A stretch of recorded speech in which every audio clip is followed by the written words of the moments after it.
All right, what's good with it there, fellas? I have returned. A couple of you have shot me very nice messages, making sure everything was okay. Didn't even cross my mind that people would notice I hadn't posted on the YouTube in a little bit.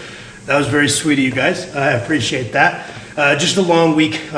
Kirsten and a couple other people I coach competed at a meet at the gym in town here this past weekend, so I was handling all day. Ended up helping out a lot of the people from the local gym, so I was pretty wrecked from that. Then I had my birthday on Sunday. I am now old. And then I was real fired up to crush some legs the following day, and I got sick. I think I have strep.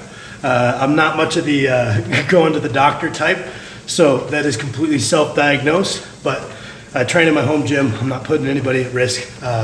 So I've been training through it like a dumbass. And so I was hyped up to train legs. I think I've got strep. I showed up and I did some volume squats and rack pulls anyway. And that left me in a pretty bad state. Then I trained the next day. And that brings us to today. I still feel like shit. I wouldn't recommend training through sickness verbatim. If I was a smarter guy, I would make, at the very least, modifications to my program, but I'm very stubborn. I'm not gonna die or anything. I'm gonna stay the course. And I've actually, despite feeling terrible, I've managed to put up my numbers more or less unchanged. I mean, obviously I'm accumulating a good bit of fatigue, and that's gonna take a while to dissipate, but we're getting her done. And I reckon if I can feel this bad, show up and get a heavy squat session done for volume, no matter how bad I feel on a contest day, I'll be able to figure it out. Now, not supposed to be cool or anything. I'm just stupid. But that's where we're at. So been working like hell to try to keep up with my coaching because I was a little bit behind from handling all day at the meet, and then getting sick. My ability to focus has been pretty suspect. So YouTube has not been on the forefront of my mind, but I promise I've been training as hard as I possibly can. We're making a little modification today, so unusually not dumb for me. I have a heavy, well, not that heavy, but it's more of a volume, high priority deadlift session that was supposed to be today. I feel like shit, so what I'm gonna do is I'm gonna do my bench press session today, even though I did overhead yesterday, and then I will do that deadlift and front squat workout tomorrow, under the assumption that by then I'll have to feel a little bit better, right? So that's the plan. So I've mentioned before on the channel, I've more than likely hit the point of diminishing returns where getting any better at bench pressing probably isn't a great use of time for becoming a better overhead athlete for strongman, right? We have this idea of ramping specificity across the career. When someone's newer in their career and they're just trying to gain general physical qualities, something like a closer grip bench press is a phenomenal use of time, even for an aspiring strongman. But you get to this point where you're so advanced at the bench press that to get any better, you would need to dedicate a silly amount of training economy to it. And that training economy would be better put elsewhere, right?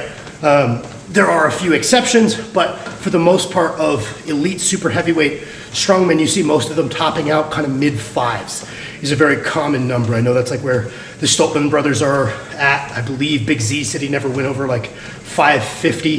He did close grip bench press.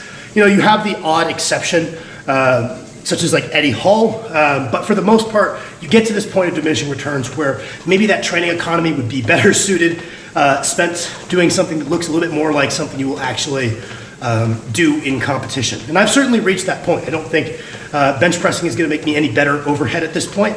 I'm doing it because I am stubborn and a 600-pound bench press sounds cool. So it's more a bit of a passion project. I enjoy bench pressing, I'm good at bench pressing, and I would like to see it through to a 600-pound bench press before maybe I'll look to allocate that training economy a little bit more intelligently. This is a day that I would normally probably rest, so I'm just coming in and I'm doing my hobby. It just so happens that my hobby is doing some extra weightlifting.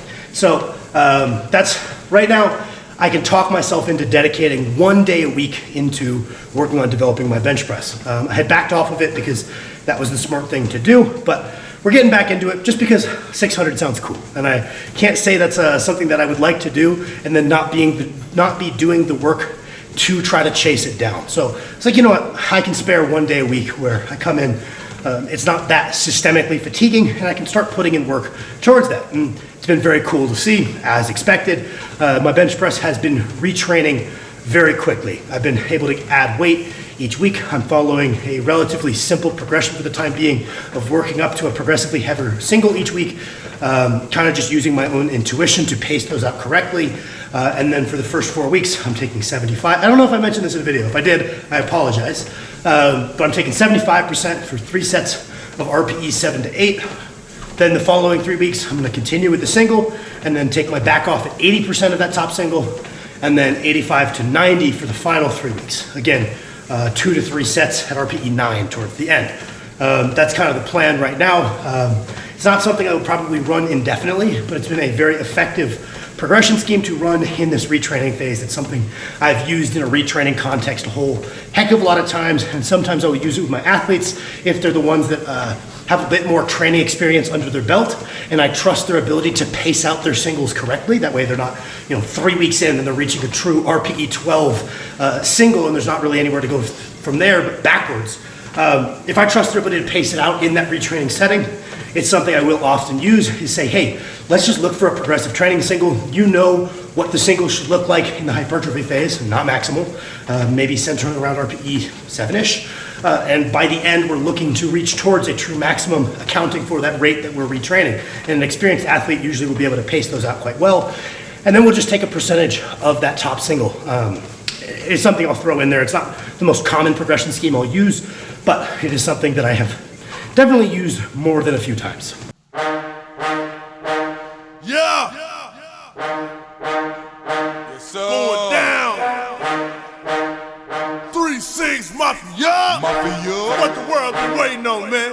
It's going down! We gon' let you know how we play the club! Hey!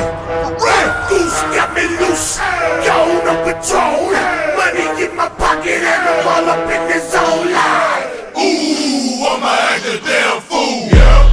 Ooh, I'm about to act a fool! Yeah! Goose got me loose, go on patrol. Money in my pocket and I'm all up in this zone line. Ooh, I'ma act a damn fool! Yeah! Yes, sir! A new roll tonight. I got my money looking right, but I ain't trying to fight. But if a sucker touch me, best believe it's on. Get crack, crush a dome with a bottle of Patron. Right here, right now, quick, fast, in a hurry. Hit the sucker so hard, I made his vision get blurry. I'm too clean for this, I'm too lean for this. Figure it would happen, so I brought my team for this. Yes, sir, I'm the realest player, trap star, selling the biggest bricks. I'm the realest player, rap bar, smoking purplish. Step up in the club, I got love, cause I'm rich. The girl between my legs, do me up like I'm licorice. 25 stacks at the bar, ice on my wrist. Step up to this pimp and get your braided hair, wig split. Back off in my Chevy, brains blown out, peanut butter, riding high, staying high. I'm talking like a Drunk ass motherfucker, throw your hood up. Get drunk ass motherfucker, throw your hood up. Get drunk ass motherfucker, hold your drinks up. Get drunk ass motherfucker, hold your drinks up. Lean back ass motherfucker, turn that bottle up. Lean back. Isha.